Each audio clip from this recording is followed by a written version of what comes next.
अपनी दाढ़ी पर हाथ फेरते हुए फरमाते थे कि कुछ लोगों की दाढ़ियां तो खिजाब से रंगीन होती हैं और कोई है जिसकी दाढ़ी उसके सर के खून से रंगीन होगी। जब मौला को जरबत लगी ना और अब्दुर्रहमान इब्न मुलजिम ने तलवार मारी, अजरुकम अल्लाह, आपकी आमादगी है, शब शहादत है, कल यौम अली, कल शहादत है, मौला अली का दिन है, आप आजादारी में और मौला की याद में खुद को मसरूफ रखेंगे। जब मौला को तलवार लगी, इमाम हसन सर पे पट्टी बांध रहे थे तो इत्मीनान से फरमाने लगे, पहले बताओ मेरी दाढ़ी मेरे सर के खून से रंगीन हो गई? फरमाया हाँ बाबा, आपकी दाढ़ी रंगीन हो गई। फरमाया हसन, तुम्हारे नाना ने जो मुझसे वादा किया था, जो मुझे बताया था, वो पूरा होने जा रहा है। मैं इस जख्म में ठीक नहीं होऊंगा, ये जख्म मेरी शहादत का सबब बनेगा। लेके चले मौला अली को घर की तरफ। जैसे ही घर करीब आया ना तो फरमाया, बेटा मुझे अब जमीन पर उतार दो, मैं अपने पैरों से चल के जाऊंगा। आपने सुन लिया ना, ये तो हर साल जुमले दोहराए जाते हैं। मक्तल के जुमले तो तकरा वही है ना जो है। जब मस्जिद से लेके चले थे, 2 कदम चल के फरमाने लगे, हसन मेरे पैरों में दम नहीं है। कौन कह रहा है? ये वो कह रहा है जिसने खैबर फतह किया है। कौन कह रहा है? जिसने खंदक फतह किया है। बड़े बड़े मार के जिस अली ने सर कर दिया हो, वो अली फरमा रहे हैं मेरे पैरों में दम नहीं है, मुझसे चला नहीं जा रहा। तय कर लिया था ना मौला ने कि मुझे जाना है। 2 हस्तियां ऐसी हैं जिन्होंने अपने मौत की तमन्ना की है। ये खुद दलील है कि वो तन्हा हो गए। एक जनाबे ज़हरा ने हसनैन को अपने सराहने बिठाया और बच्चों से कहा, मैं दुआ करूंगी, तुम इलाही आमीन कहना। अजरुकम अल्लाह, अजरुकम अल्लाह, आपकी आवाजें बुलंद हैं। हसनैन, ज़ैनब, उम्मे कुलसूम बीबी, नन्हे नन्हे बच्चे, कोई 6 साल का है, कोई 4 साल का है। जनाबे ज़ैनब 4 साल की है ना जब जनाबे ज़हरा की शहादत हो रही है। तो बच्चों ने हाथ उठाए हुए, अम्मा बीमार हैं, बिस्तर पर हैं, अम्मा दुआ करेंगी, हम इलाही आमीन कहेंगे। तो जैसे ही जनाबे ज़हरा ने दुआ की ना, बच्चों ने चीख मार के रोए, गिरिया किया और दुआ ये थी, अल्लाहुम्मा अज्जिल वफाती, या अल्लाह मेरी मौत को करीब कर दे। यही अंदाज अजरुकम अल्लाह, यही अंदाज मौला अली का भी है। अब जाना चाहते हैं अली, अब अली इस दुनिया को छोड़ना चाहते। जिस दुनिया में मेरा नबी ना हो, मैं उस दुनिया में रहकर क्या करूंगा? मैं अब हसन जाना चाहता हूं। फरमाने लगे, बताओ मेरी दाढ़ी रंगीन हो गई? फरमाया बाबा रंगीन हो गई, मुझसे चला नहीं जा रहा। कालीन बिछाया गया, अली को कालीन पर लिटाकर बच्चों ने कालीन उठाया। वो अली जो मस्जिद में 2 कदम नहीं चल पाए ना, जैसे ही घर करीब आया, फरमाने लगे, बेटा मुझे जमीन पे उतार दो, मैं पैरों से चल के घर में जाऊंगा। तो इमाम हसन ने फरमाया, बाबा 2 कदम घर रह गया है। फरमाया, ज़ैनब मुझे ऐसे देख नहीं पाएगी, मेरी बच्चियां मुझे नहीं देख पाएंगी। फिर फरमाया, बेटा ये जो चाहने वाले साथ साथ आ रहे हैं, अब घर करीब आ गया, इनसे कहो कि ये अपने घरों को चले जाएं। ये चाहने वालों से कहो कि ये अपने घरों को चले जाएं। इमाम ने फरमाया, बाबा ये दरवाजे तक छोड़ेंगे, ये चाहने वाले हैं। फरमाया, बेटा मेरी खबर घर पहुंच गई होगी, कहीं मेरी बच्चियों के रोने की आवाजें। मैं कहूंगा, मौला आपको अपनी ज़ैनब का बड़ा ख्याल, जो रोने आए हैं तकल्लुफ करके नहीं रोए, शबे शहादत है। मौला आपको अपनी ज़ैनब का बड़ा ख्याल है। मौला यही कूफा होगा, ज़ैनब के सर से चादर उतारी जाएगी, अली की बेटियां फरियादें करेंगी। अजो कमल अल्लाह, थकेंगे नहीं, मुझे 2 मंजिलें और लेने दीजिए।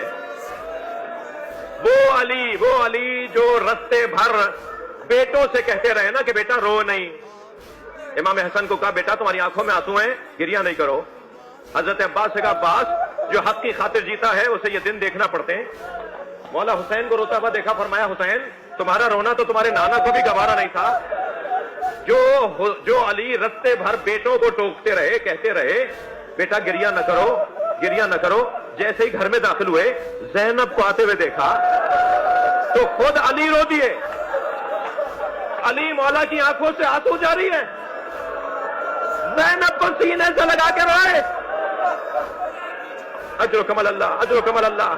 तबीब को बुलाया गया। इमाम हसन ने फरमाया, मोहम्मद हनफिया भाई जाओ तबीब को लेकर आओ। तबीब आया, तबीब ने मौला के जख्म को देखा, एक गोश्तफंद ज़िबह करवाया, गोश्तफंद एक भेड़ ज़िबह करवाया, फिर एक रग निकाल कर मौला का मुआयना किया और उसके बाद औदार तबावत को जमा करने लगा। वो जो सामान, जो चीजें तबीबों के साथ होती हैं, उसे लपेटने लगा। अब सब बच्चे तबीब की तरफ देख रहे हैं और तबीब है जो जाने की तैयारी कर रहा है। تو امام حسن کی آواز آئی، بھائی میرے بابا کے بارے میں بتاؤ، کیا کہتے ہو میرے بابا کے لیے؟ تو نحیف سی آواز میں کہنے لگا، علی سے کہیں وصیتیں کریں، علی سے کہیں کہ وصیتیں کریں۔ مولا امام حسن نے فرمایا، کوئی ایک ایسی بات بتا دو جس سے میرے بابا کی تکلیف کم ہو جائے۔ کہنے لگا، بدن میں زہر سرایت کر گیا ہے، وہ جو تلوار زہر میں بجھا کر ماری گئی ہے وہ زخم میں زہر سرایت کر گیا ہے، اگر علی کو دودھ پلایا جائے تو زہر کا اثر کم ہو جائے گا، کچھ زیادہ دن علی ہمارے درمیان رہ جائیں گے۔ ابھی یہ خبر کوفے میں عام نہیں ہوئی تھی کہ دروازے پہ دستک ہوئی۔ غلام نے جا کے دروازے پر دیکھا تو وہ روتا ہوا اندر آیا اور امام حسن سے آ کر کہا، مولا دروازے پر ایک منظر ہے۔ جب امام حسن دروازے پر گئے تو کیا دیکھا؟ کوفے کے یتیم بچے ہاتھوں میں کوزے لیے کھڑے ہیں، ہمارے حصے کا دودھ ہمارے مولا کو پلا دیا جائے۔ مجلس ہو گئی عزیزانو، مگر یہ مجلس نہ جانے ہماری زندگیوں میں آئندہ کب ہے۔ آئندہ سال اس تاریخ میں ہم میں سے کون ہے کون نہیں ہے، تو مجھے 2-4 منٹ کا اور ٹائم دے دیجئے۔ علی مولا نے وصیتیں فرمائیں، یتیموں کا خیال رکھنا، فقیروں کا خاص خیال رکھنا، خانہ کعبہ کو تنہا نہ کرنا، کعبے کے اندر کہیں لوگوں کا جانا کم نہ ہو جائے، حج بیت اللہ کی حفاظت کرنا، پھر قرآن کے لیے خاص وصیت فرمائی۔ وصیتیں انسان اپنی چیزوں کے لیے کرتا ہے نا، وصیتیں انسان اپنی چیزوں کے لیے کرتا ہے۔ مولا کا وصیت نامہ جا کے دیکھیے، یتیموں کا خیال رکھنا، فقیروں کا خیال رکھنا، قرآن کا خیال رکھنا، حج بیت اللہ کو کہیں تنہا، اللہ کے گھر کو کہیں تنہا نہ کر دینا۔ اور پھر اس کے بعد آخر میں آ کر کہا، میں نے اے حسن اپنی ساری کمائی تمہارے حوالے کی۔ ایک ایک بچی کے بارے میں، ایک ایک بچے کے بارے میں فرمایا۔ کہتے ہیں کہ آخر میں حضرت عباس کا نام لینا چاہتے تھے کہ ایک رونے والی بی بی کی آواز آئی۔ فرمایا، ام البنین تمہیں کوئی مجھ سے سوال ہے؟ کہا، مولا میرا عباس کس کے حوالے ہے؟